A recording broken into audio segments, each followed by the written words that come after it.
Baik. Assalamualaikum warahmatullahi wabarakatuh.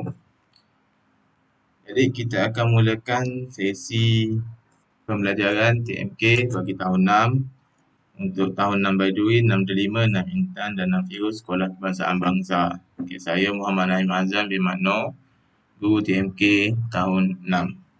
Okay, tajuk kita hari ini iaitu di unit 1 pengatur caraan. Okay, baik. Di muka surat 1 kita akan lihat seorang murid nama Naresh, dia berada di sebuah kedai menjual barang elektrik dan dia nak membeli mesin basuh automatik. Soalan yang biasa yang kita tanya sewaktu membeli barang elektrik ialah apa istimewanya sesuatu alatan, apa special dia, apa kelebihan dia. Okey. Baik, jadi selalunya mesin basuh ni dia kata jual-jual ini mengatakan bahawa mesin basuh ni mempunyai komputer benam, iaitu ada butang-butang yang berada di bahagian mesin basuh. Okey, jadi dikata hanya perlu tekan satu butang dan mesin ini akan melaksanakan semua proses basuhan. Ini adalah mesin basuh automatik. Tekan butang start dan dia terus daripada masukkan air, kita letakkan sabun je, dia akan terus sampailah ke bahagian pengeringan. Okey, baik. Jadi soalannya, apa sebenarnya pengatur caraan? Okay. Pengatur caraan adalah suatu kaedah memberi arahan atau perintah kepada komputer untuk menjalankan sesuatu tugas. Tidak semestinya komputer, mana-mana mesin elektronik, mana-mana mesin yang mempunyai bahagian elektronik dan selalunya dioperasikan dengan menggunakan elektrik. Okay. Apa contoh mesin yang mempunyai pengatur caraan? Okay, kita boleh katakan mesin basuh, handphone, televisyen dan juga palang yang berada di pusat pasaraya, tempat parking. Okay. Baik. Sebenarnya apa gunanya atau cara komputer? Okay, kalau kita tengok televisyen, smart TV, televisyen pintar. Okay, kita lihat. Okay, televisyen pintar. Okay, baik. Atau cara pada komputer, dia membolehkan dia kita connect kepada internet dan melaksanakan fungsi yang interaktif. Okay, baik.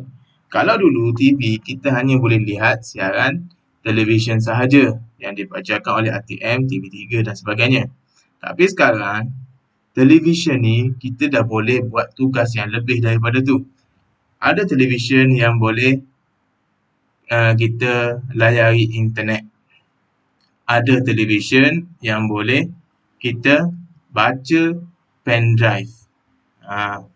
Baik, macam kita nak tengok TV apa benda, tak perlulah kita pakai alat lain, cuma cucuk pendrive pada televisyen dan kita boleh tengok movie. Okay, kalau kita tengok untuk penhawa dingin, bukan pendingin hawa ni, penhawa dingin. Okay, baik. Jadi, penghawa dingin, aircon. Aircon juga, dia dah ada alatan fungsi jimat kuasa elektrik di mana dia boleh kesan suhu dan seterusnya barulah dia beroperasi. Katakan kita nak satu bilik itu suhu 20 darjah Celsius. Okay, dan suhu sekarang adalah 30 darjah Celsius. Dia akan berfungsi hidup sehinggalah dia kesan suhu sudah mencapai 20 darjah Celsius, dia akan stop. Okay, ini adalah fungsi penjimatan elektrik. Okay, baik. Jadi ini adalah salah satu daripada kesan ataupun fungsi atau cara dalam aircon.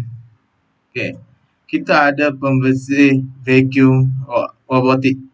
Maksudnya kita tekan on, sistem yang ada dalam vacuum ini akan beroperasi. Dia langgar dinding, dia akan pusing. Langgar dinding, dia akan pusing. Dalam masa sama, dia menyedut habuk-habuk yang berada di lantai.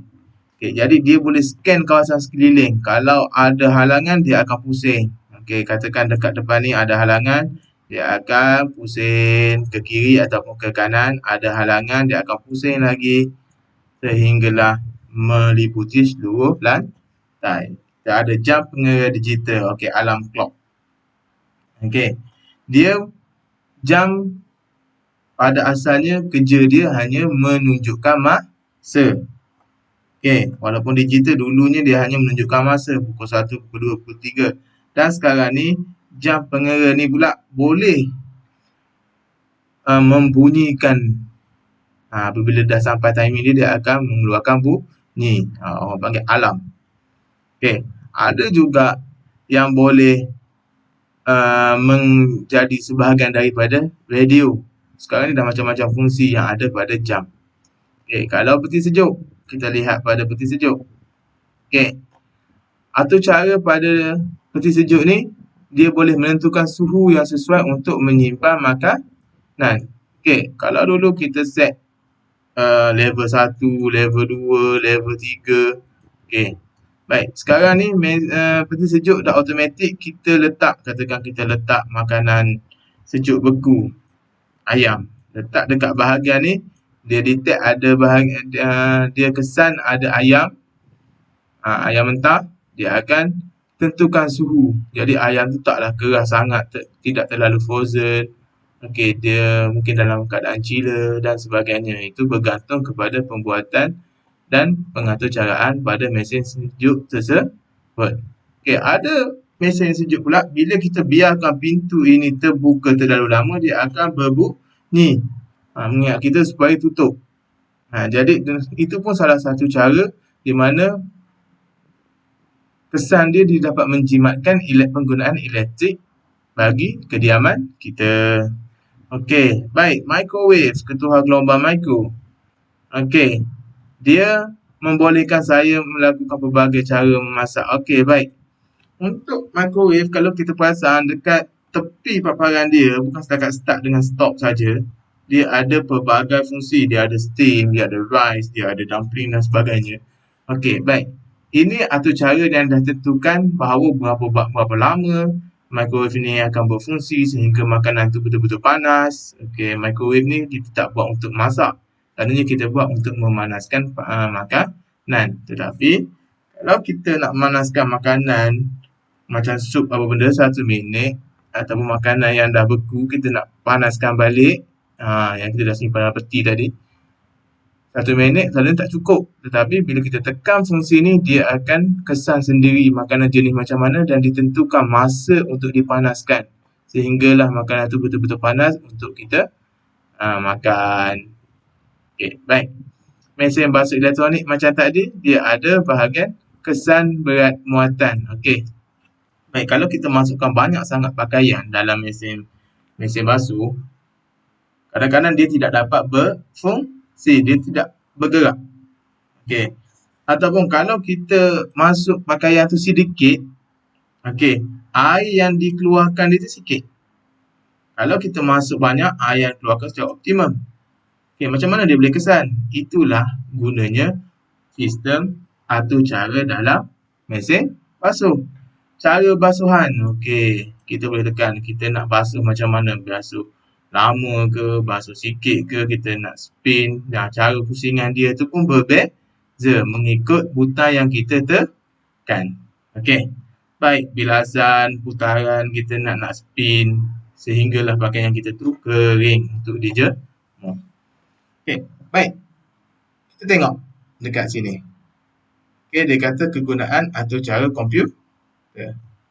Kalau kita tengok periuk nasi kat dekat rumah kita, selalunya dia ada periuk nasi moden. Contohnya Noxa. Dia ada ikon. Ikon ni gambar nasi, dia ada gambar sup, dia ada gambar kukus. Apa yang dimaksudkan dengan ni? Okey, baik. Kalau kita letakkan beras dalam ni, letakkan air, kita tekan nasi. Dia akan komputer akan mengatur cara bagi arahan dekat mesin periuk nasi ni untuk memasak nasi. Hasilnya kita dapat nasi. Kalau kita letak nasi, kita letakkan ayam, letakkan air, letakkan sup bunjuk, kita tekan sup. hasilnya akan dapat sup. Kalau kita letak ayam, letak sup bunjuk, letak garam, gula, letak air dan kita tekan nasi, ayam tu kemungkinan tidak masak, tak jadilah sup. Untuk kukus pun sama juga. Jadi ini adalah atur cara. Kita bagi arahan dia, saya nak masak sup, saya nak kukus nasi, saya nak kukus apam, saya nak masak nasi. Okey, dia akan melaksanakan tugasan yang diberi. Sama juga dengan smartphone. Kata-kata yang dah ada smartphone, dia tahu bila nak kena internet, dia akan tengok, okey, tekan simbol ni. Bila tekan simbol ni, lepas tekan, dah keluar simbol ni, dapatlah capaian internet. Ataupun tiba-tiba keluar gambar ni. Dia tekan. Bila tekan, dia tahu bahawa dia ada email masuk, mesej yang masuk. Ataupun tekan gambar ini, keluarlah paparan kalender. Okay, baik. Itu arahan yang kita beri, apa yang kita nak alat tu lakukan. Baik. Kalau kita tampal alat ni, kalau kita tampal ikon ni dekat peti sejuk, adakah kita boleh dapat capaian internet pada peti sejuk? Tak mungkin dia akan dapat. Dia bukan sekadar kita meletakkan ikon untuk memberi arahan kepada sesuatu alatan elektronik. Dia mesti dia mesti ada bahagian komponen elektronik untuk mengarahkan komputer tersebut. Okey, apa sebenarnya atau cara? Satu set arahan mengikut urutan yang mengarahkan komputer membuat sesuatu. Kita tekan tu sebenarnya kita arahkan dia buat sesuatu. Okey, baik. Setengah peralatan harian mempunyai komputer benam. Apa yang kita katakan tentang komputer benam? Butang-butang yang awak tekan pada alatan elektronik, itulah kita panggil sebagai komputer benam. Dia dah disetkan, ditugaskan untuk membuat tugasan tertentu sahaja. Okey, jadi dia mempunyai atur cara komputer yang menentukan cara perkakasan tersebut berfungsi. Kegunaan atur cara ini adalah untuk memastikan peralatan dapat melakukan tugas mengikut tetapan. Okey, baik. Jadi kita tengok satu aktiviti mengira perbelanjaan wang saku menggunakan kalkulator digital. Okey, baik. Jadi dia kata dia mengira perbelanjaan wang saku dengan menggunakan kalkulator digital. Jadual berikut menunjukkan perbelanjaan Naresh pada satu minggu. Ini untuk satu minggu. Ayah dia bagi seminggu RM50. Okey, perbelanjaan sekolah RM5 sehari untuk 5 hari. Jadi berapa? Okey, kita akan tengok. Saya ambil kalkulator. Okey, sama je. Okey, RM5 sehari kali 5 hari, kita akan dapat RM25. Okey, RM25. Okey, perbelanjaan kurkulum untuk minggu ni RM3. Kelab RM1. Derma RM50. Perbelanjaan alat tulis pun RM50. Ni RM5. Perbelanjaan alat tulis RM5. Okey, kira baki wang saku Naresh dengan kalkulator. Okey, kita pakai kalkulator. Dia minta suruh gunakan kalkulator. Okey, baik. RM50 tolak dengan RM50 tolak dengan RM25, tolak dengan RM3, tolak dengan RM1, tolak dengan RM5, tolak dengan RM5. Okey, dapat baki wang saku dia adalah RM11. Kalau kalkulator tu tipulah. Salah dah. Sebab dia suruh menggunakan kalkulator. Baik, soalan dia, bagaimana komputer benam dalam kalkulator digital membantu Naresh membuat pengiraan? Okey, kalkulator yang saya tunjuk tadi tu adalah kalkulator dalam komputer. Dan sama je fungsi dia dengan kalkulator yang awak tekan, yang butang besar-besar tu. Okey, baik.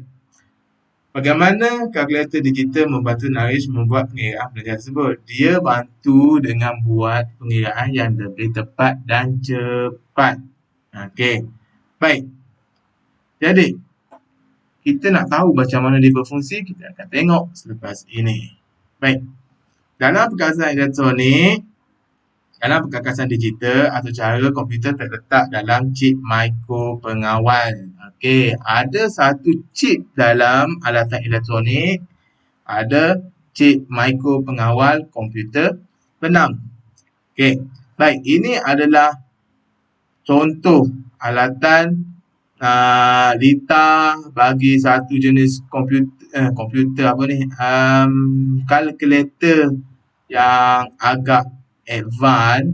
Okey, baik. Ini salah satu contoh, tak semestinya samalah. Okey, untuk model tertentu. Okey, baik.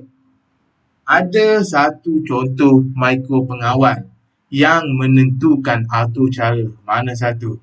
Ini. Dia bentuk petak dan berkaki. Berkaki banyak dan petak. Inilah yang kita panggil chip mikropengawal. Bahasa orang putih dia panggil microcontroller. Inilah yang kita aturkan apa yang kita nak, kita tulis dalam ni. Tulis ada cara dia, kita akan belajar di unit seterusnya. Okey, kita tulis dalam ni dan kita bagi arahan dekat dia. Jadi, dia akan bagi arahan semula dekat semua komponen ni untuk buat tugasan. Jadi, dia menjadi sebahagian daripada organ ataupun komponen bagi sesuatu peralatan elektronik. Okey, baik. Kita tengok pula. Tadi kita dah dapat atur cara. Jadi atur cara, kita akan tengok pula. Sebelum kita pergi kepada atur cara, macam mana atur cara ni berfungsi, kita tengok langkah-langkah dan aktiviti harian dan set harian. Baik. Ini adalah satu cerita di mana dia seorang murid namanya Nadia membantu ibunya di dapur. Ibu dia ajar cara menyediakan siakap untuk digoreng. Dia tanya macam mana nak sediakan ikan untuk digoreng, mak dia akan tunjukkan. Okey, dia kata mula-mula buang sisik, kemudian belah perut, lepas tu keluarkan isi perut dan insang, kemudian basuh. Sekarang dah sedia untuk digoreng. Okey, baik. Jadi, soalan datang sini pula. Apakah langkah untuk menggoreng ikan? Apa kita nak pula nak goreng ikan? Letakkan kunyit, letakkan garam, panaskan minyak, letakkan ikan, tunggu sehingga garing, angkat dan sedia untuk dimakan. Okey, itu langkah-langkah seterusnya. Baik, jadi ini menunjukkan langkah-langkah dalam aktiviti seharian yang kita buat hari-hari. Awak pun buat, semua orang buat. Okey, sedar tak sedar sebenarnya ini pun adalah langkah-langkah dalam aktiviti seharian yang diimplikasikan dalam bidang teknologi. Jadi, bagaimana pula langkah-langkah dalam peralatan elektronik untuk melakukan kerja? Kalau elektronik dia nak melakukan kerja, macam mana? Contoh, kita nak menggunakan satu mesin vendor machine. Okey, kalau dekat 7E ataupun dekat sekolah ada mesin iTin, macam-macam mesin lah. Okey, baik. Langkah-langkah dia macam mana? Langkah-langkah dia yang pertama, dia masukkan duit berdasarkan harga minuman. Dia nak minum apa? Dia tengok, RM1, 20 sen, RM2, RM3.50. Dia masukkan duit cukup-cukup. Kemudian barulah dia pilih minuman yang dia nak. Okey. Kemudian dia tekan. Dah pilih, dia tekan mana minuman yang dia nak. Dan bila tekan, ni dia lupa nak cakap bahawa kena letakkan cawan. Sebelum tekan ni, kita kena letakkan dulu cawan. Lepas pilih, letak cawan. Kalau tak, air ni melimpah. Okey. Baik. Selepas tu, kita tunggulah air tu dituang. Dia akan keluar sikit air gula, air kopi ke, air coklat ke dan sebagainya. Dah siap, boleh ambil. Ini aktiviti langkah yang dilakukan oleh kawan awak ni. Okey. Mesin pula. Apakah langkah yang mesin tu buat? Ini awak buat. Mesin ni pun bila awak buat sesuatu, dia akan melaksanakan set arahan yang diberikan. Okey. Baik. Set arahan dalam komputer. Bila awak masukkan duit, apa yang dia buat? Dia akan terima duit tu. Okey. Baik. Bila terima duit, buat pilihan jenis minuman. Apa yang dia buat? Dia akan menyatakan minuman yang boleh dia beli. Perasan tak? Bila awak masukkan duit, awak tengok dia menyala. Kopi menyala. Item tak cukup, dia pun tak menyala. Awak tekan, dia takkan dapat. Mana yang menyala je awak boleh tekan. Okay. Dia tak bagi tahu secara mulut, tak bagi tahu secara suara. Dia akan sama ada dalam bentuk lampu. Kita boleh faham. Okay, baik. Awak pun pilih, tekan. Terima arahan jenis pilihan minuman. Awak kata saya nak coklat. Dia akan sediakan bahan-bahan yang dah ada dalam mesin tu untuk membuat coklat. Okey, jadi dia akan laksanakan penyediaan minuman yang dipilih. Okey, kalau nak buat kopi mungkin dia akan masukkan parti air kopi, masukkan susu, masukkan air panas untuk menjadi satu kopi. Tapi kalau coklat dia akan masukkan parti coklat, air susu. Kalau awak pilih manis mungkin dia ada yang jenis dimasukkan air gula dan seterusnya air. Okey. Jadi itulah bila awak tekan tu, itulah dia akan laksanakan. Semua dah ada dalam otak komputer ni. Semua dah ada dah. Okey, cuma yang mana satu nak dibuat. Kemudian dia akan mengeluarkan minuman tersebut. Ni dia akan turunkan air ni. Kemudian awak ambil, lepas keluar tu dia akan keluarkan baki duit jika ada. Kalau awak masuk air tu RM1.50, awak masukkan RM2, dia akan bagi balik 5 sen. Mesin ni selalunya jenis mesin yang jujur.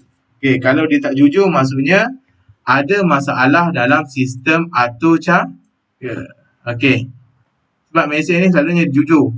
Dia tulis RM1.50, dia akan jual dengan harga RM1.50. Awak bagi RM2, dia bagi baki. Okey, kalau mesin tu dia tak bagi baki, okey, ini bermakna ada masalah dalam sistem atur cahaya. Okey, baik. Aktiviti harian mempunyai langkah-langkah yang tertentu mengikut urutan. Kita nak buat sesuatu aktiviti harian macam nak goreng ikan. Ada langkah-langkah. Tak bolehlah kita goreng ikan dulu, kemudian baru keluarkan isi perut. Okey. Jadi setiap langkah perlu dipatuhi untuk dapatkan hasil yang dikehendaki. Okey, kalau contoh dia nak buat ni, dia tak mengikut langkah. Dia letak dulu cawan, tak masukkan duit. Letak dulu cawan, last sekali baru nak masukkan duit. Adakah dia boleh mendapat minuman? Tentu sekali tak boleh. Sebab dia tidak mengikuti langkah yang betul. Jadi set arahan atur cara bagi komputer, dia mempunyai arahan mengikut turutan. Sebab itulah dia tak skip, dia ikut satu. Kalau dia katakan dekat sini dia terima duit, sini dia buat, sini dia buat, sini dia buat, tiba-tiba dia tak buat yang sini. Dekat sini tak akan jadi. Okey. Baik, kalau dia tak buat satu, dekat sini dia tidak akan jadi. Awak tidak akan mendapat minuman yang dikehendaki. Okey, baik. Ni info yang menggunakan one shilling. Mesin layan diri oleh Percival Everett. Saya pun tak kenal. Okey, dia jual postcard dulu. Itu untuk info tambahan. Okey, baik. Kemudian kita ada set arahan. Untuk tadi langkah-langkah, sekarang ni set arahan bagi aktiviti harian. Okey, Nadia dengan Nicole. Okey, dia nak belajar buat kuih apa mewujud buku resepi. Dia ada dua kaedah. Okey, satu resepi, satu set arahan. Okey. Baik.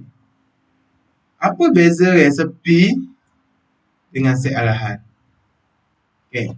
Set arahan ni dia menunjukkan langkah-langkah. Resepi ni menunjukkan cara.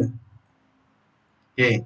Jadi, kalau mengikut set arahan ni lebih sistematik untuk membuat sesuatu kerja. Resepi pula dia menunjukkan cara. Hanya cara, tidak spesifik. Okey, dia cuma bagi bahan apa yang diperlukan, kemudian dicengok.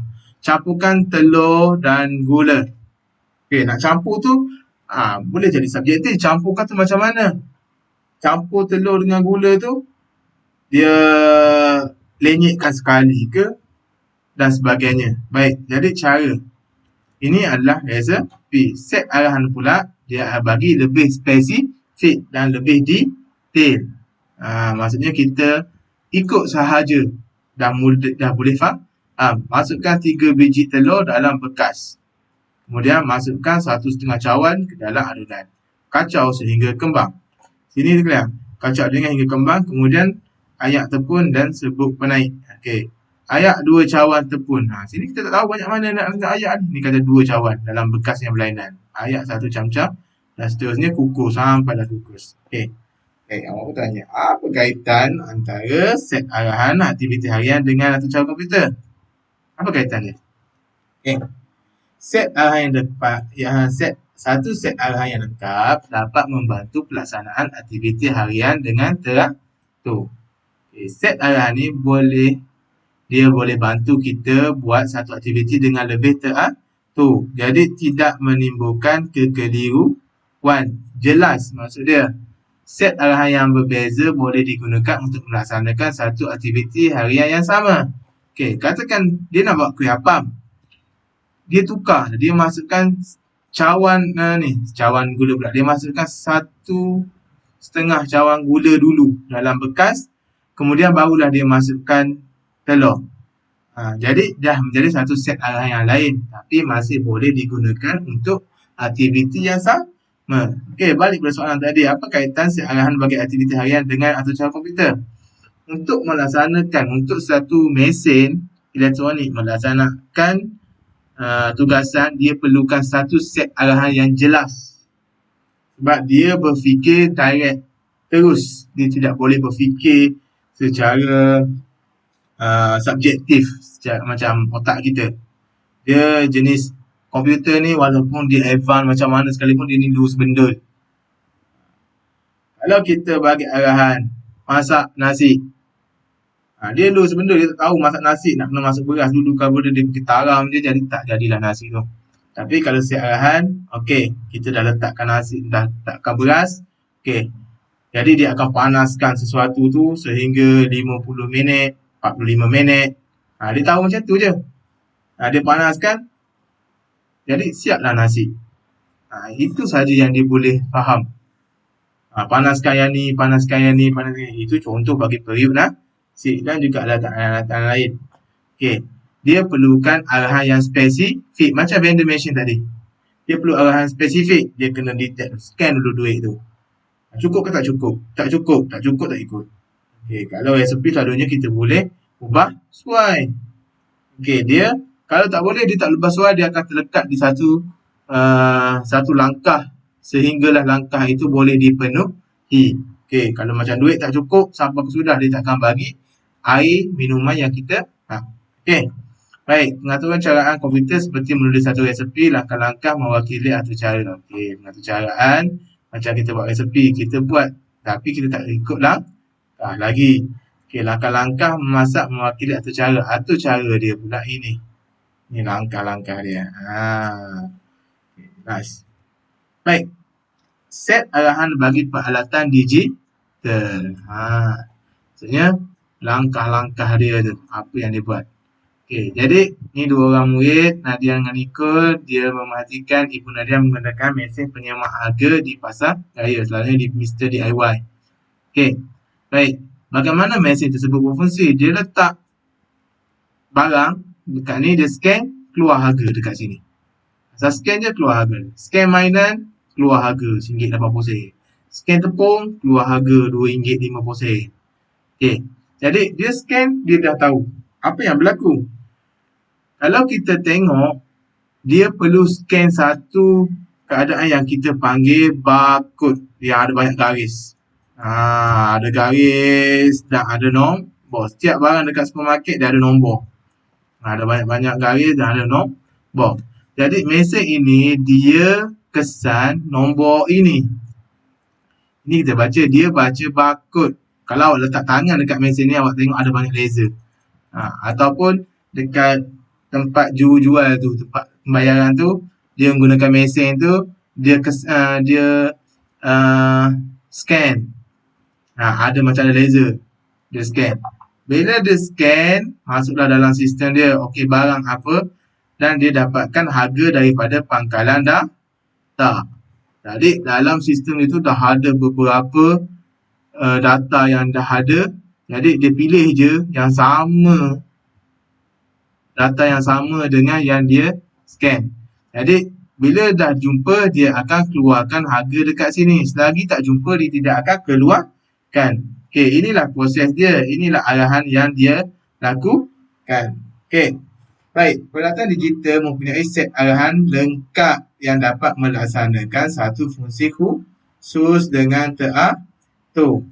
Okey, set arahan tersebut terdapat pada atur cara komputer dalam komputer benam. Dia dah ada dah dalam ni. Iaitu mikro pengawal yang panjang tadi. Dia ada banyak kaki. Baik. Inilah yang kita panggil. Yang inilah yang atur cara ada dalam ni.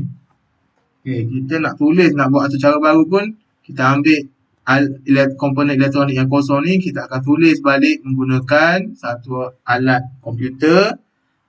Dia ada satu benda, alat dia yang khusus untuk menulis kembali. Macam mana tulisan dia, kita tengoklah di bab-bab seterusnya. Kita akan belajar benda ni. Okay, baik. Jadi, masa keluar pula dia nak bayar tiket. Dia kalau bayar tiket auto pay ni, letak masukkan tiket, keluar berapa ringgit. Lepas tu kita bayar, dia buat keluar balik. Okey. Baik. Soalan dia, macam mana mesin ni boleh tahu berapa ringgit? Kadang-kadang ada orang tu kena RM1, ada orang kena RM5, ada orang kena RM10, padahal dia pakai kad yang sama saja. Kad dia bentuk dia sama je. Tapi macam mana dia boleh tahu? Okey. Dia sebenarnya dia membaca maklumat. Apa yang dia buat, bila kita masukkan kad, jadi mesin itu terus beroperasi, dia baca maklumat. Lepas tu tengok, tiket ni sah lagi ke tak? Tiket semalam ke?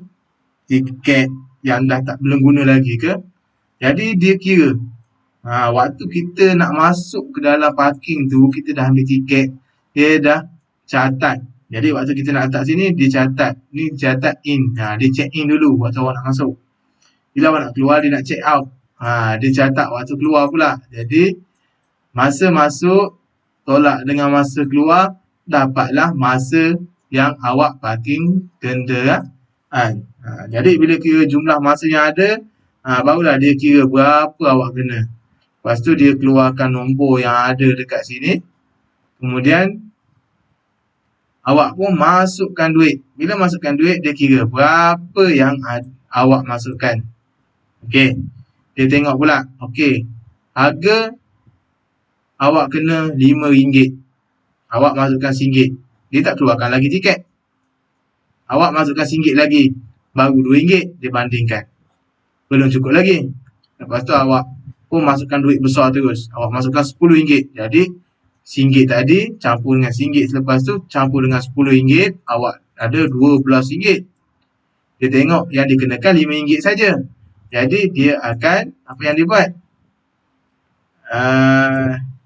Dia bandingkan tadi, apa yang dia buat? Dia keluarkan duit baki. Awak ambil, lepas cukup tu dia cetak kod dekat kad ni, dia, untuk melepasi palang pengadaan pada tiket. Untuk keluar nanti, awak masukkan tiket tu, barulah palang tu jadi. Baik. Terdapat peralatan digital yang mampu melaksanakan beberapa fungsi mengikut set arahan pada atur cara dalam komputer benamnya. Okey. Banyak sebenarnya sekarang ni dah banyak peralatan digital, dia buat banyak set arahan. Dia tak semestinya tekan, panaskan 20 minit macam beri nasi. Okey. Lepas tu, siap. Tak ada. Sekarang ni mesin dah semakin canggih. Jadi dia akan melaksanakan set arahan ni banyak. 9, 10, 11 sampai 20 arahan untuk buat. Bergantung kepada kompleksiti sesuatu alatan. Okey. Baik, lebih banyak fungsi yang boleh dilaksanakan oleh suatu peralatan, lebih banyak fungsi yang boleh dilaksanakan oleh suatu peralatan digital, lebih kompleks set arahan dan sesuatu komputer. Ya. Okey, baik. Ada soalan.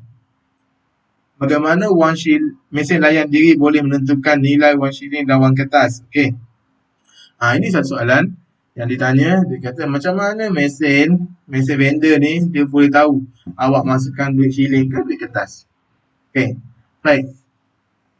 Untuk mesin shilling, selalunya vendor machine yang boleh terima dua jenis. Ni vendor machine. Sekejap saya padam dulu. Okey. Okey, selalunya vendor machine, mesin layan diri yang boleh terima dua jenis duit kertas dan duit shilling. Dia ada dua lubang untuk masuk duit. Satu duit shilling, satu duit kertas. Awak masukkan dekat sini, dia kira shilling. Kalau awak masuk dekat sini, dia kira kertas. Itu. Dia selalunya tak ada satu lubang je untuk masuk shilling ataupun kertas. Kalau tak, mesin itu akan mudah rosak. Okey. Baik. Soalan pula, kalau kita masukkan duit 50 sen, macam mana mesin dia boleh tahu duit tu 50 sen? Kan shilling semuanya bentuk bulat-bulat. 10 sen pun bulat, 50 sen pun bulat, 20 sen pun bulat. Macam mana dia boleh tahu? Duit sekarang 20 sen dengan 50 sen pun kita boleh tertukar. Tapi mesin ni tidak tertukar. Macam mana dia boleh tahu? Disebabkan dia mengesan untuk duit shilling, dia mengesan mengikut sebab itu saiz duit shilling tidak sama. Tapi untuk wang kertas selalunya saiz dia sama atau lebih kurang saja. Duit RM10, duit RM5, duit RM1 dia kecil sikit. Kalau tak silap saya. Betul lah. Duit RM1 kecil sikit, duit RM5 besar sikit, tapi RM10, RM20 sama besar. Macam mana mesin boleh tahu? Kalau dia nak kira berdasarkan bentuk, semua duit kertas adalah segi 4. Okey, apa yang teknologi yang digunakan tu lebih canggih, iaitu dia scan dengan pembaca magnetik. Ataupun awak tengok dekat pasar raya, jual, dia letakkan duit di bawah satu mesin. Mesin tu lebih kurang macam tu lah, pembaca magnetik, tapi yang dekat itu adalah pengesan duit palsu. Yang ini pengesan jenis duit yang ada dalam ni. Okey. Baik. Jadi dia tengok, dia scan dan dia boleh dapat tahu. Kalau sebab dekat duit RM1, duit kita sendiri pun, kalau kena sesuatu scan, dia akan mengeluarkan warna ataupun memantulkan cahaya yang berbeza. Jadi mesin ni dia boleh tahu. Dia scan macam tu je. Kemudian dia pun keluarkan nilai wang. Berapa ringgit. Jadi itulah. Dia boleh dia boleh tentukan duit kertas ke duit shilling. Okey. Baik. Seterusnya. Okey. Kalau kita lihat, ini penambahan arahan dalam atur cara sesuatu alatan elektronik. Macam dulu, kita ada satu alat penimbang. Tugas dia khusus untuk timbang berat. Tak boleh buat benda lain lah, timbang berat. Tapi, sekarang ni, kan, kita beli alat penimbang berat ni, dia boleh kesan. Ni arahan dalam penimbang digital.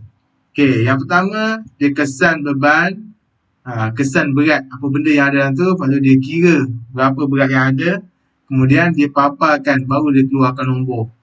Okey, ni yang digital. Okey, baik. Tapi tapi sekarang ni alat penimbang ni pula dia boleh kira BMI. Nak tahu orang tu obes ke, tak obes ke, kurang berat badan ke, lebih berat badan ke, dia boleh kira siap-siap. Ada pula yang boleh mengeluarkan bunyi. Jadi, apa yang berlaku daripada arahan yang asal macam ni, dia tambah atur cara. Tapi untuk satu jadi tu, dia mesti tambah komponen. Kalau tambah atur cara saja, tak ada speaker, macam mana dia nak berbunyi? Kan? Kalau tambah fungsi kira BMI, tetapi tak ada fungsi kalkulator dalam ni, macam mana dia nak kira?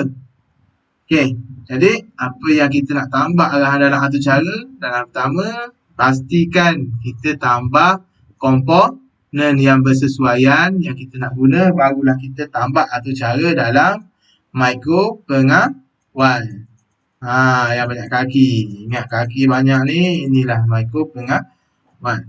Okey, lepas dia buat penambah arahan, daripada 3 ni, dia buat terima ketinggian pengguna. Okey, kita masukkan berapa tinggi. Tekan. Maksudnya ada tambahan butang. Okey, baru kesan beban. Awak berdiri di kesan beban. Lepas tu dia kira, nampak? Kena ada fungsi kalkulator. Beritahu jisim dalam bentuk audio. Okey, dia bercakap. Mesin ni bercakap. Lepas tu dia kira BMI. Lepas tu, kalau kurang berat badan, nyala lampu. Awak kena tambahkan lampu lah baru dia nyala. Kalau mesin yang tak ada lampu, macam mana nak nyala? Okey, ini pula berat badan normal, nyala lampu yang ni. Yang ni kalau berat sangat, dia nyala lampu. Okey, baik. Fungsi-fungsi tambahan boleh dilaksanakan oleh peralatan digital sekiranya arahan tambahan dimasukkan dalam atur cara. Okey, jangan lupa masukkan sekali komponen. Barulah dia boleh buat. Kalau dia dapat arahan tapi alatan tak ada, macam mana dia nak buat? Okey, contoh macam saya suruh awak panjat pokok, tetapi saya tak bagi awak tangga. Macam mana awak nak panjat pokok? Itu contoh dia. Okey, baik. Ini arahan tambahan daripada fungsi asas dia untuk basuh baju. Kerja dia fungsi pusing-pusing saja. Dia boleh jadi kesan berat. Kalau lebih berat dia bunyi. Cara nak basuh, awak nak basuh secara pusingan laju setakat mana, speed dia. Nak mulakan basuhan ada butang start. Tamatkan basuhan. Kadang-kadang awak basuh, awak nak keluar rumah, basuh tak belum siap lagi. Awak nak tamatkan awal pun boleh. Kalau dulu sekali buat tak boleh berhenti-berhenti dah. Okey, baik. Periuk nasi digital boleh kesan beban. Maksudnya awak letak nasi, banyak nasi. Okey, kalau letak sikit, banyak ni masa. Letak banyak ni masa. Okey, baik.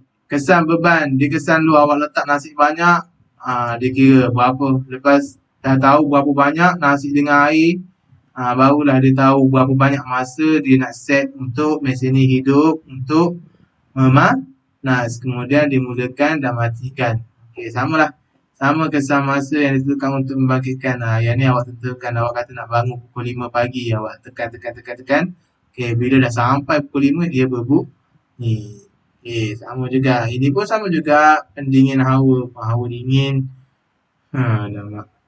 Okey, baik. Dia tentukan hak suhu, awak letak saya nak 16. Okey, jadi yang ni dia nak swing ke, nak statik, bilah dia. Okey, kipas. Dalam ni ada satu kipas, dia nak hembus kuat ke perlahan. Lihatkan pemampat. Okey, bila sampai daripada suhu, rasakan hari ni rumah kita panas 32 darjah Celsius. Bila dah sejuk sampai 16, dia pun stop automatic. Secara tak langsung boleh jimatkan penggunaan elektrik. Okey, baik. Jadi itu saja untuk kerja hari ini. Untuk penelitian hari ini. Okey, baik. Sekian. Terima kasih.